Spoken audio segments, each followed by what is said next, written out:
মনে মনে ভাবলো কি হবে বাবা চড় খেয়ে।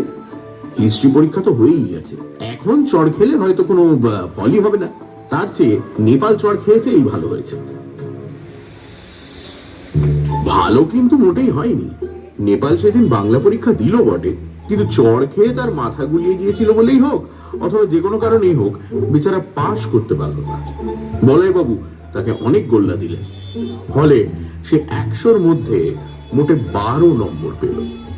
ওদিকে কি করে জানি না স্বামী চপেটানন্দর কাছে চড় খাওয়ার খবরটা ক্রমে স্কুলে রাষ্ট্র হয়ে গেল। সবাই নেপালকে ঠাট্টা করতে আরম্ভ করলো। কেউ বলল, কিরে চড় খেলি তবু পাস করতে পারলি না? আবার কেউ বলল, আরেকটা চড় খেয়ে আয়, তাহলে তোর মাথায় বুদ্ধি গজাবে। গিরিন বলল, ন্যাপলা আমি একটা হনুমান পুষেছি, তুই তার সঙ্গে বন্ধুত্ব কর, তাহলে তোর বুদ্ধি বাড়বে। এতদিন বুদ্ধির জন্য সবাইকে নেপাল মনে মনে ভয় করত, তাই এখন তাকে বোকা বলবার সুযোগ পেয়ে সকলেই মনে মনে আনন্দে তাকে খ্যাপাতে শুরু করলো। নেপালের মনের অবস্থা সহজেই বোঝা যায়। সে ভারী মুষড়ে পড়ল। চড়ু বাবাজি যে একটা ভণ্ড সন্ন্যাসী তাতে আর সন্দেহ রইল না। যদি সত্যিকারের সাধুই হবে তবে সে ফেল করলো কেন? কয়েকদিন কেটে গেল। তারপর একদিন সন্ধ্যাবেলায় সুধার সঙ্গে খেলার মাঠে নেপালের দেখা হলো। নেপাল মুখ ফিরিয়ে চলে যাচ্ছিল। সুধা অনেক খোসামত করে তার সঙ্গে আবার ভাব করলো। নেপাল বলল, তুই যত নষ্টের গোড়া। অনুতপ্ত সুধা বলল, আমি ভাই জানতুম না, তা এখন আর রাগ করে কি লাভ বল?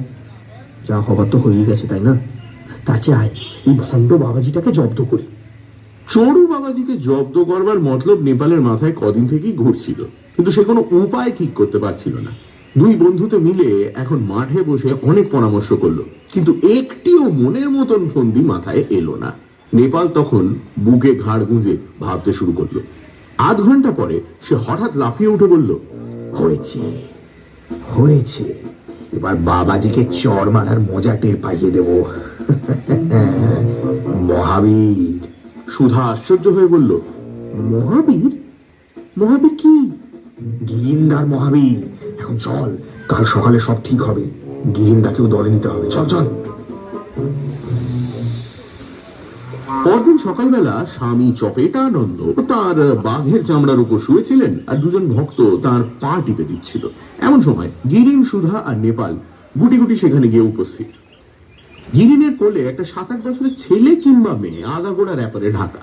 দেখে মনে হয় বুঝি তার ভারী অসুখ করেছে, তাই তাকে চড়ু বাবাজির চড় খাওয়ার জন্য আনা হয়েছে। এরকম রোগী বাবাজির কাছে রোজই 2-4 জন আসে। 3 জন স্বামীজিকে দণ্ডবত করলো। একজন ভক্ত গিরিনের কোলের র্যাপার ঢাকা মূর্তিটি দেখিয়ে বলল, ওর কি হয়েছে? নেপাল বিনীত স্বরে বলল, ওর বড় অসুখ, তাই বাবাজির কাছে নিয়ে এসেছি। উনি যদি দয়া করে ওকে ভালো করে দেন। নিশ্চয়ই ভালো করে দেবেন। ওর কি রোগ হয়েছে? তা তো জানি না, কিন্তু ও কথা বলতে পারে না। এখন বাবাজি যদি ওর মুখে কথা ফুটিয়ে দেন তো বড় ভালো হয়। আমরা 5 টাকা মানত করেছি, বাবাজির পায়ে প্রণামী দেব যদি একে ভালো করে দিতে পারেন। প্রণামীর কথা শুনে চপেটানন্দ উঠে বসলেন। ভক্ত বললেন, এই আর বেশি কথা কি? প্রভু চড় মেরে মেরে অনেক বড় বড় রোগ ভালো করেছেন, ওকে কাছে নিয়ে এসো। নেপাল বলল, কিন্তু ও বড় রাগী, আর কিছুতেই মুখ খুলতে চায় না।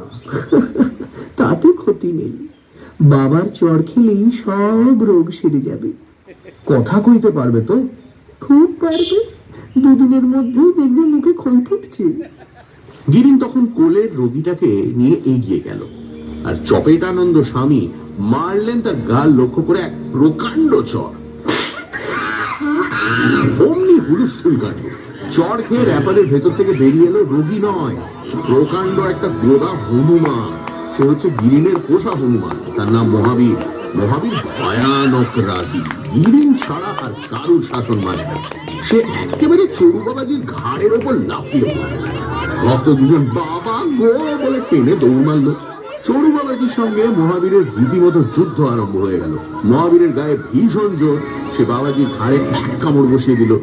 বাবাজির আর মৌনব্রত রইল না, তিনি ছেলে রে গেলুম রে বাবারে বলে চিৎকার করতে লাগলেন। মহাবীর কিন্তু ছাড়ে না। সে একে হনুমান, তার উপর চড় খেয়ে বেজায় চটে গিয়েছিল।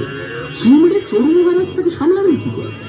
সে আঁচড়ে কামড়ে দাড়ি গোপ ছিঁড়ে বাবাজির অবস্থা শোচনীয় করে তুলল। নেপাল, গিরিন আর সুধা দাঁড়িয়ে মজা দেখতে লাগলো। আরো অনেক লোক জুটে গেল। নেপাল মাঝে মাঝেই বলতে লাগলো, হায় হায় হায়, প্রভু মহাবীরের মুখে কথা ফোটাতে পারলেন না, প্রভু মহাবীরের মুখে কথা ফোটাতে পারলেন না। চড়ু বাবাজির এত গুণ, এত কথা শুনে ওনার কাছে এলাম, কিন্তু প্রভু আমার মহাবীরের মুখে কথা ফোটাতে পারলেন না। হায় হায় হায় হায়। প্রভুর তখন প্রাণ ওষ্ঠাগত হয়ে এসেছে। তখন আর কি করেন, শেষে দৌড় দিয়ে গঙ্গায় লাফিয়ে পড়ল। মহাবীর তীরে দাঁড়িয়ে তাকে মুখ ভ্যাংচাতে লাগলো। চপেটানন্দ স্বামী সেই যে সাঁতার কেটে গঙ্গা পার হয়ে পালালেন, আর ফিরে এলেন না। তিনি যে সত্যিকারের সাধু নন, একজন ভণ্ড তপস্বী, তা শহরের লোকেও ক্রমে বুঝতে পারল। কারণ দেখা গেল তিনি যাদের চড় মেরেছিলেন তারা কেউ সিদ্ধি লাভ করেনি। ফেল হওয়ার দুঃখ নেপালের একেবারে যায়নি বটে, কিন্তু সে যে প্রতিশোধ নিতে পেরেছে এই আনন্দেই বিভোর হয়ে আছে। স্কুলের ছেলেরা আর তাকে কেউ ঠাট্টা করে না।